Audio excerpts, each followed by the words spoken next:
Welcome all to the Red Alert Podcast on Red Alert Podcast Facebook, Joe Chap Twitter, and then the Red Alert Podcast YouTube channel. If you're new to the channel, subscribe because we got a lot of stuff that's gonna be coming down the pike. So just stay with us. Um, we were supposed to have Cindy on the show, but she had a emergency she had to attend to. So I'm doing it by myself, and we're going to talk trade deadline. We're going to talk about the game today, where the Detroit Red Wings beat the Nashville Predators 4-2, which it was a really great game. When we talk about this game in particular, when you look at the stats, there was nothing glaring that could have said, that this game was off kiltered. Obviously, Detroit was 0 for 2 on the power play. You'd like to see them get at least one. Okay. They still win the game, so you don't really care about it. Face offs, they could have been a little bit better there, but shots on goal, they had 31 to 30. You got to get pucks on net against Saros.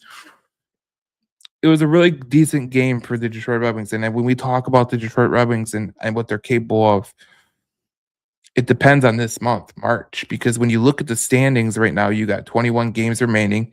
Obviously, you got Detroit is at 76 points. The Sabres are at 76 points. The Lightning are 4 points ahead, and Montreal is 75 points. So this whole thing is jumbled up. You're going to have to keep winning games. And you look at the next two games, Vegas and Florida, and trade deadline day is on Friday. So you will know what you're getting yourselves into when you play Florida. So this was a good game today. Obviously, it could have been, when you think about the Nashville Predators, they've been on a tear lately. So you gotta just think of that. Like, they've been on a complete tear. They played really good as of late. And when you look at them over the last 10, they've been one of the better teams in the NHL, especially getting themselves back into the playoff race. When you look at the last 10 for Nashville, I mean, it's they've been on a heater, but obviously they're 3-3-4 in their last 10, but they were absolutely just making points up, and they've got points in 7 of their 10 games. So that's what you look at when you're them. But enough about that. I thought Detroit played good. Gibson, he left the game with a stinger. It should be all right. Tom McClellan said that he should be all right. He was walking around doing all that jazz. That's a good news, because you're at trade deadline day and you're at trade deadline week, and you don't really want to make any more, you know, spots where you have to go fill. And I feel like it'd be a little bit unfair for Sebastian Costa if Gibson was to be injured long term, where you'd have to ask him, be like, "Hey, kid, you're gonna have to win us some games in this part of the season." Like that. That just doesn't happen. So for the Red Wings, this was a great win today. They obviously have a tough 2 game stretch here coming up. They're gonna get tested really much. I look at Vegas. They've been struggling a little bit. They're 3-5-2 over their last 10. This is probably the spot where you want Vegas, because what Vegas has been able to do, their goaltending is not really that great. This year, the Vegas goaltending situation isn't that great, so they could be had. And the same with Florida. Florida, for being the Stanley Cup champion, they have a lot of injuries. Like, you look at the Florida Panthers are 3-7 in their last 10. They're a -15 goal differential. This might be a part of the schedule where you could pick up a couple points, and that's crucial, especially in March. But obviously, you know what happened to Florida. They lost Barkov. They have a ton of injuries. They can be had. So this portion of the schedule for the Detroit Red Wings, this next 2 games, especially leading up to trade deadline day, it's going to be crucial for Detroit. They needed the points today. They got the points today with the 4-2 win over the Nashville Predators. And I look at this game and I watched, Raymond have a great game. Raymond scored today. He had a nice assist. I think he passed, if I was reading correctly, he passed a certain milestone for Red Wing players. I'm trying to pull that up, but it was a great game for the Detroit Red Wings, and I thought they needed this game today. It wasn't the easiest game when you talk about the going into Nashville, but I thought the time change of 2 o'clock really was in their factor. It really was. And this is the tweet from the Red Wings was Lucas Raymond, 379 games played, became the fastest Red Wings player to 200 NHL assists since Pavel Datsyuk in 2006 and 2007. Seven fastest to the benchmark in franchise history. Sergei Fedorov did it in 275, which is amazing. Numbers up in the rafters. Marcel Dion 282. Steve Eiserman, 305. Dale McCourt, 328 games played. Pavel Datsyuk, 341 games played. That's pretty shocking. And Gerard Gallant, 370 games played. So you see that. And Lucas Raymond is making definite turns in for the right. Now this is Mr. Todd McClellan on the injury to John Gibson. Let's play the sound because this is pretty crucial. We'll play it right here. Well, obviously he didn't return me after the first. Right at the end of the period, he took a shot up high into the shoulder area, and it was kind of like a stinger, if you will. And when you get those, you don't get the feeling back right away. So I think he's okay now. He's walking around. But we'll look up when we get home. How important was trying to accept what happened Saturday and come back the way you did today? We've done it all year. We've asked the bell, it hasn't gone real well for us, and expected the group to put it over depth. That doesn't guarantee you a win, but everybody chipped in and got some 5-on-5 scoring. Makes a big difference. Not an easy night for both goaltenders. Obviously, they playing the period gave you and helps them in the pitch hit. It was impressive. I liked the energy from all the lines, the way they were compiled. We'll leave natural at 2 points. That's what we came for, so we're happy. So Todd McClellan talks about the win against the National Predators. And you know what the most amazing thing about what Todd McClellan did in this game?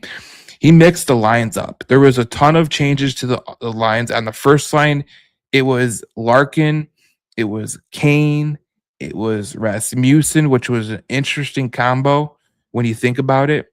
And it was just a very great coaching by Tom McClellan because it was the lines were so mixed up. Raymond was on a second line with Kopp and DeBrincat. Van Riemsdyk, Comfort, and Shine were on third line. The fourth line was Finney, Casper, and Appleton, which Finney scored a goal.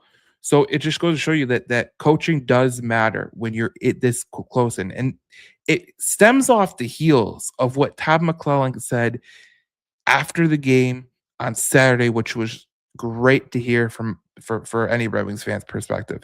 I'll play the clip. You know, what can we learn? We had game management skills, that every minute matters, that the starts of periods, end of periods, checking skills. I can go on and on. I can give you a checklist of 100 things long. But right now for us, I think we have some players that are playing well and playing hard. And then we have some guys that are just jerseys. And what I mean by that is they're wearing jerseys, they're skating around, they're eating up some minutes, but we need more. We just flat out need more. We talk about scoring 5-on-5. We talk about forecheck. If you're not forechecking and being physical, shooting, back checking, winning face-offs, blocking shots, and what are you doing? And we need more from some guys. You can't just be on the team at this time of the year. You've got to be effective at this time of the year. And you heard Tom McClellan there, and he called out his team. He said, look, they're just jerseys. And I don't think any player that was on that roster was sitting there going, wow, did you see what he said? No, I think they took it personally. Like, I really do think they took it personally, what Todd McClellan said after the game. And I give credit to Todd McClellan for this. It's not easy to go after your own guys. It's not easy, especially in this day and age where players get all upset, offended over anything. You know, Babcock was a total hard ass, but he was a kind of a douche too. But when you think about the best coaches in the league, I think about, Paul Maurice in Florida. I think Rod Brindamore. I think Bednar in Colorado. I think all these guys, Joel Quenneville in Anaheim. they all have the propensity to be like, look, my team is not playing good, and they have a good understanding of when to do it and when not to do it. And after that Carolina game, which was kind of a slow paced game, the Red Wings looked out of sort for whatever reasons. They just we know Carolina is a good team at home. Okay, they're beating teams by a goal or two at home. But the way that they played was not acceptable by any stretch of imagination. And I'm glad that Todd McClellan took it upon himself to say, look, that's not acceptable, kind of calling them out to the media. And that's what you have to do if you're gonna win in this league. And I thought that was very key what Todd McClellan did on Saturday. That was really good. And then with the lines that he mixed up in this game, the Red Wings won 4-2. I don't think you can overanalyze this game. It was a win.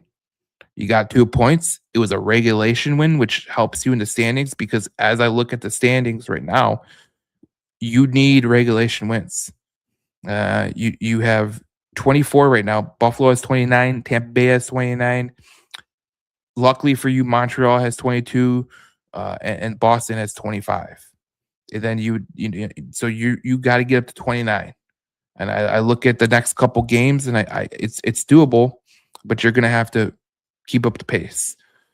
All right, next let's get to the next point. Obviously, the trade deadline is coming up relatively soon, and I say this with all certainty because I feel like every year we talk about players that potentially the Detroit Red Wings can go get.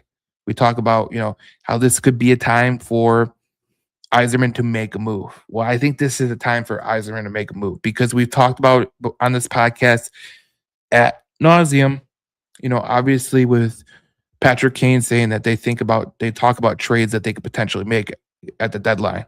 And then you heard Larkin last year say this. You got to come up with wins, and I think especially in March, it was hard. That we didn't do anything, and then I felt the group kind of we didn't gain any momentum from the trade deadline, and guys were kind of down about it. So it'd be nice to add something and bring a little bit of a spark on the ice and maybe a morale boost as well.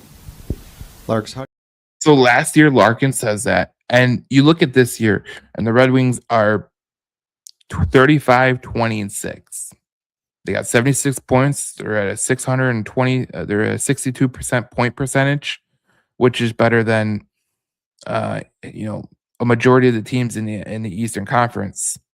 I think it's 6 overall. But when you look at this season, the way that it's gone, we get to this point of the season, the trade deadline, and there's a lot of teams that are in limbo. Are they going to sell? Are they not going to sell? I mean, for God's sakes, we had the Toronto Maple Leafs media talking about how they were going to buy it, and until this last 3 games that they're going to sell now, and they want to sell everybody. But we're getting to the point where the Red Wings have to make a decision. I don't think there's any patience from the players that they could sit out again. I don't think that there's any patience from the fan base that you could just sit out on the trade deadline. You're going to have to go get someone. And I look at the players that could potentially be available. Vincent Trocheck could be a guy that I think could be a cheaper ad. He wants to stay in the Eastern. He wants to stay East. He doesn't want to go West. So, I mean, you hear Minnesota, Detroit, Carolina involved in those discussions. The reality of the situation is this.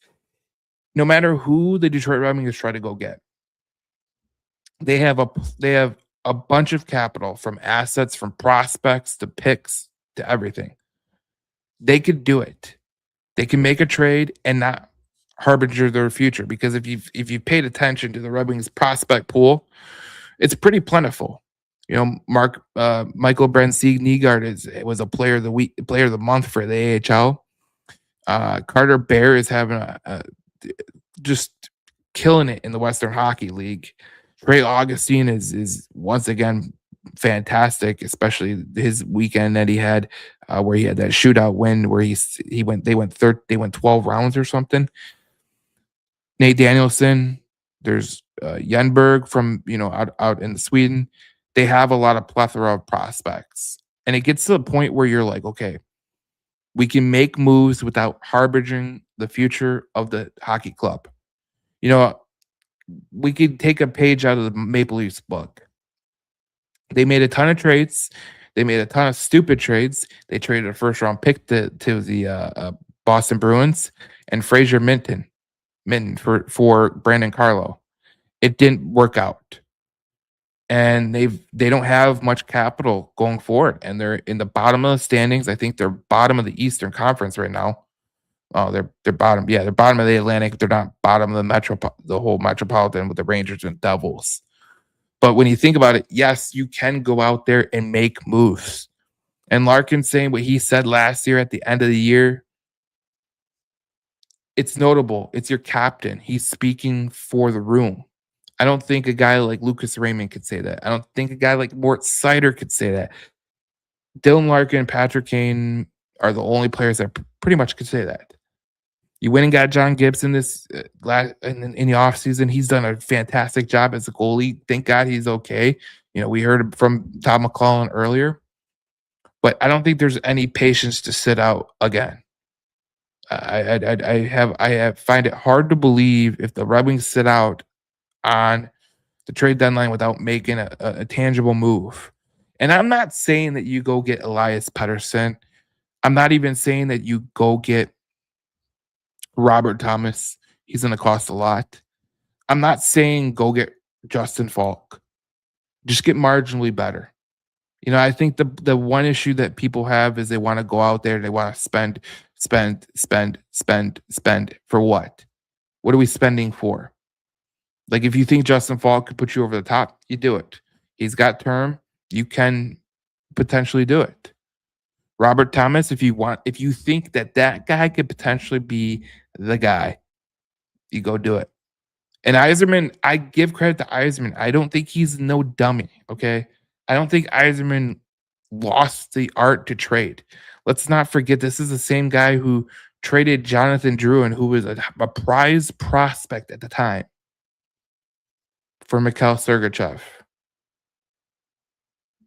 That worked out pretty good. And Steve Yzerman's draft picks in Tampa Bay and Detroit, you're starting to see in Detroit what's happening. It obviously took a little bit longer than most people expected, but you're seeing that he can draft. The players that he can draft, like Emmett Finney, that was a 6th, 7th round pick. You need players like that, but you also need to make trades. And he's not a dummy. He knows that. He's not going to sit here and go, oh my God, I don't want to trade. I want to keep all these guys. You know, there is a rule, and it was from Jim Davilano and Scotty Bowman. And they said this, and I agree with this 110%. When they traded Paul Coffey for Brendan Shanahan, Jim Davilano, Scotty Bowman says you can't fall in love with your own players. You can't overvalue your own players. You got to take it as it is. You know, I go and I look at teams across the league, and sometimes they overvalue their players, but you got to be realistic. And I thought that quote from Scotty Bowman is a good quote for Steve Yzerman. Don't overvalue your players. You know, a guy like, you think that Nate Danielson could be the cat's meow. You think that Sebastian Kosick could be the cat's meow. It's very rare you get everything right. Very rare you get everything right. You're not going to get everything right as a general manager. And Steve Yzerman hasn't gotten everything right. But this team right now, they're a good team. And you look across the Eastern Conference, you look at the Atlantic Division, Buffalo's right there. Montreal's right there. Boston is coming from behind. You got to stay on pace. And the pace right now that the Red Wings are at, where they're going 4-4-2, will that eventually make the playoffs? I mean, you got teams on your nipping on your heels that are 6-2-2 like the Canadiens, 5-2-3 like the Bruins, 7-2-1 again for the Sabres. You're gonna have to level up your game, and the only way to do that is to make a move. Now we're gonna talk about who they could potentially get in the next segment, but this is paramount for the Detroit Red Wings.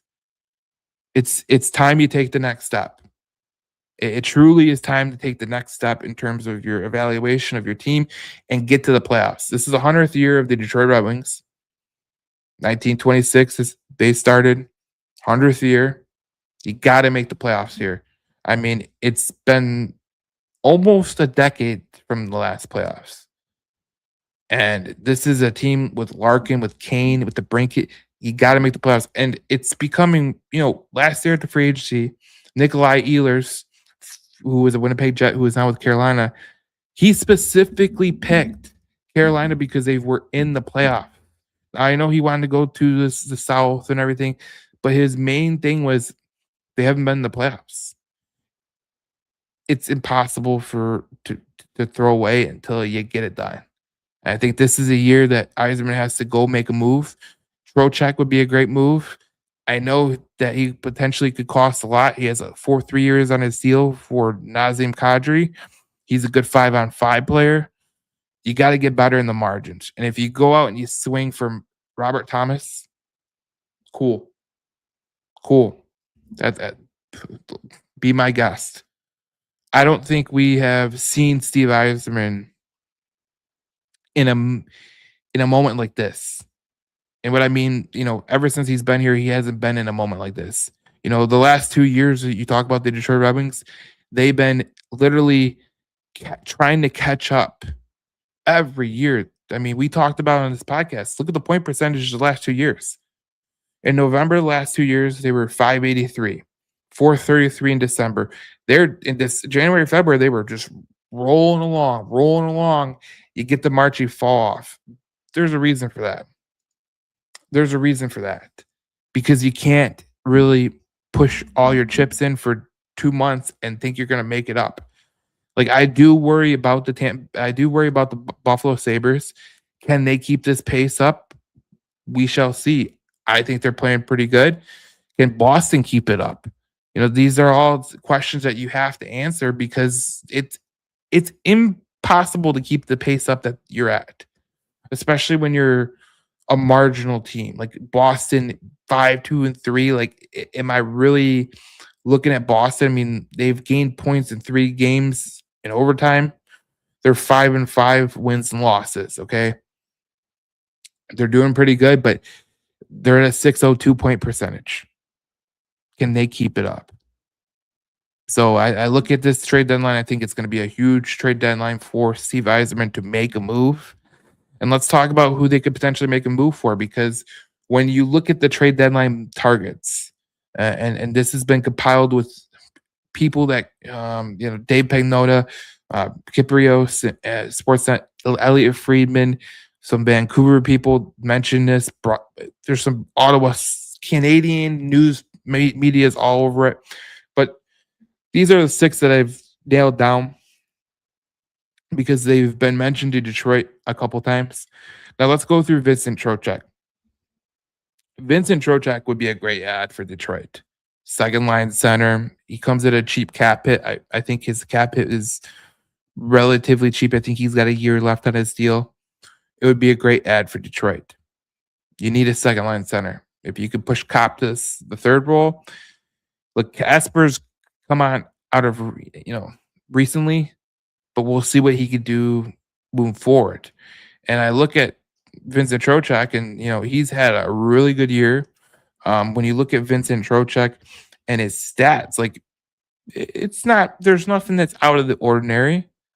There's nothing that's you're like, oh, okay, like this guy's pretty good. This year he has 12 goals, 26 assists, and 38 points in 45 games played. So, man, that's pretty good for Mr. Vincent Trocheck. But I look at it and I go, man, this could be a huge time. If you're going to go get Trocheck, that would be ideal. He's almost a point per game player with a bad team. I would like to see what he would do with Detroit. And I don't think he would come in at a high price. I mean, you're not going to give up Carter Bear for him or Nygaard or Danielson. You're probably going to give a prospect and a player, prospect and a draft pick. And I think that would be doable. Now you get to guys like Thomas and Pedersen and Uyghur, and those guys they're going to cost a lot. And one name on there I do not want whatsoever. And I've heard from the Vancouver media that Elias Patterson won't be traded at the trade deadline. He'll be probably traded in the offseason. Is Elias Patterson. I mean, Elias Patterson is a guy who he had that dust up with JT Miller, which JT Miller is not an easy player to play with. But let's be honest, like he comes in at a high cap hit. He comes in with not living up to his potential. The Vancouver Canucks paid him on potential alone, and now they're rebuilding. They're one of the worst teams in the NHL.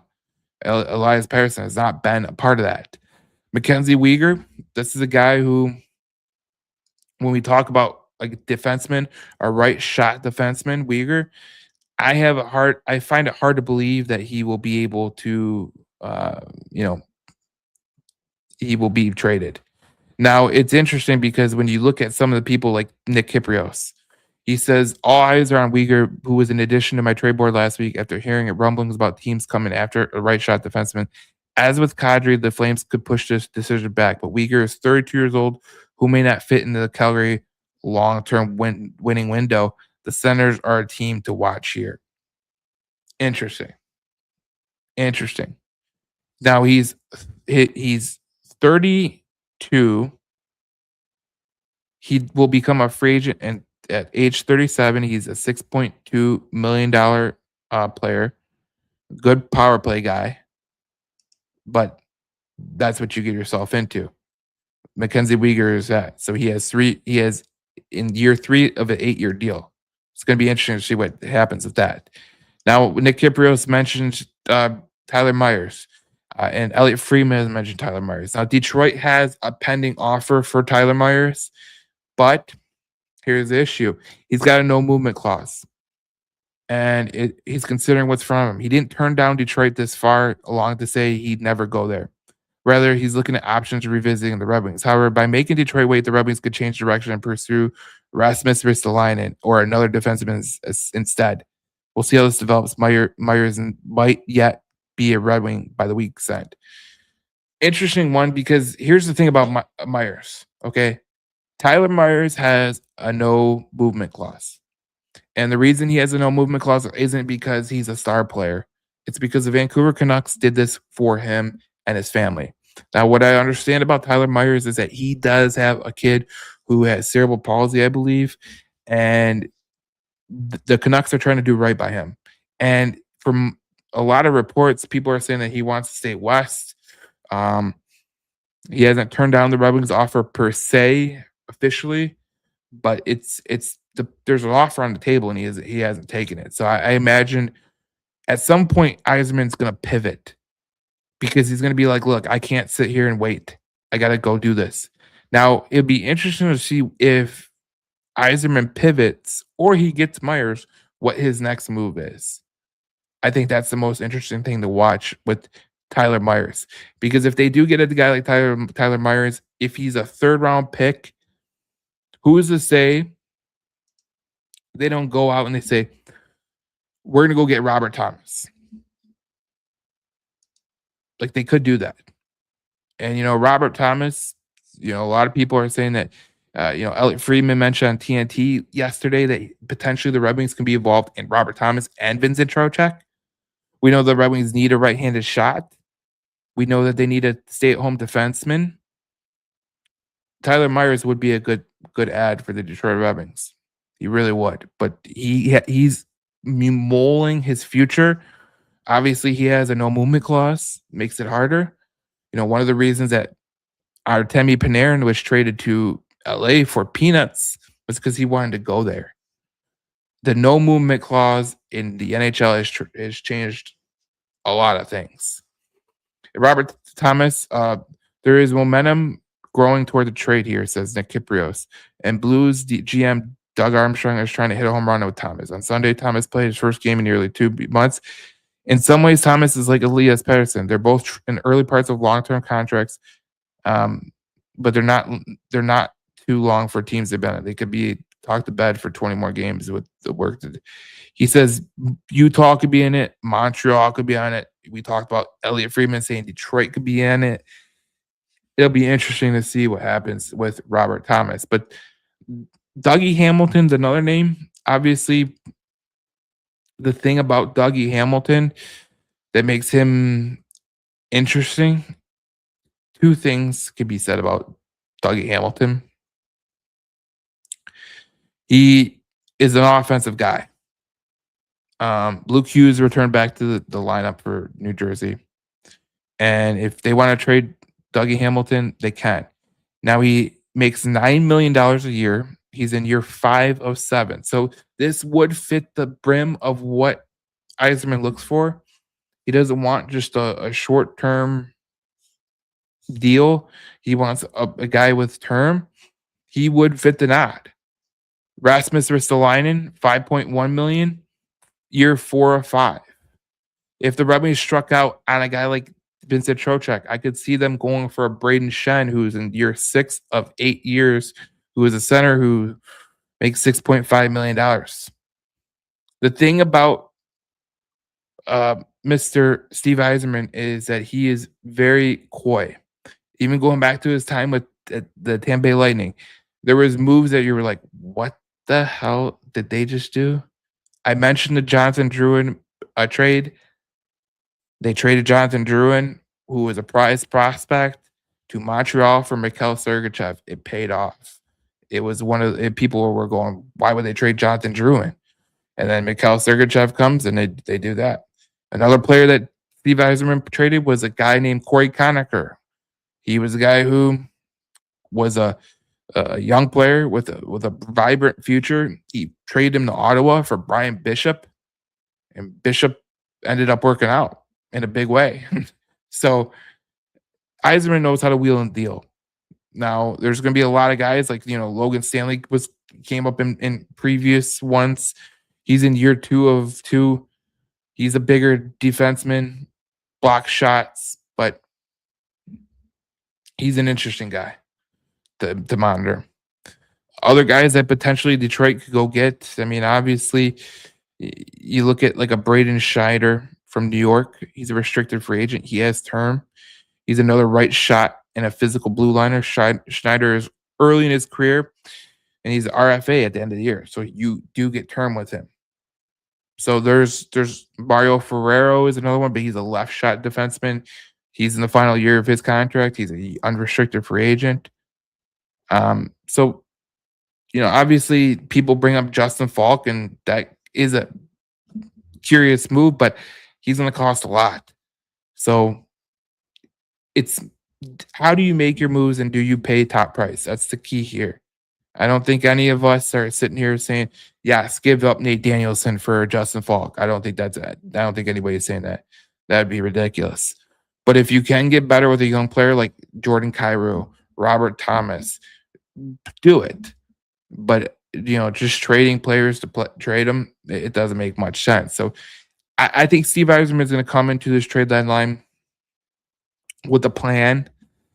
I think his plan is to keep his premium prospects like Carter Bear, like Nate Danielson, like Brancy Nygaard, like Trey Augustine. Unless a deal comes along where they could just say, yeah, that's what we got to do. I think this is where the Detroit Red Wings are going to go. It's going to be very interesting to see what happens down trade deadline week. We will have a trade deadline special on Friday after the trade deadline. And if they don't make any moves, we'll talk about how pissed off we are. And Cindy will be back for that. But until then, this is everything we have. Follow my Twitter, Joe Chap Detroit. Follow the regular podcast on YouTube, on Facebook, on Instagram. Anything that comes up, we will put that there immediately. So obviously trade deadline week is coming. Just wanted to get this little podcast out. Obviously Cindy isn't here, so I can't be talking for an hour. It'll be ridiculous. But there's a lot of moves that Detroit can make. Good win today for the Detroit Red Wings. They beat the Nashville Predators 4-2. They are going to play Vegas on Wednesday and play Florida on Friday. There's a good chance they can get some points here. and we'll see how this whole thing goes. All right. Thank you guys for watching. Thank you for watching the Red Alert Podcast. You could always go to the Red Alert Podcast on Spotify, Apple, or the YouTube channel. We'll upload it there. It's live streaming right now on the Red Alert YouTube channel. And we'll see you guys in the next video. In the next podcast. We talk more Detroit Red Wings hockey. If there's any news, we'll break in either on the JC Sports Detroit YouTube page, and we'll post it on the page. Thank you for watching. We'll see you guys in the next one. Have a good night.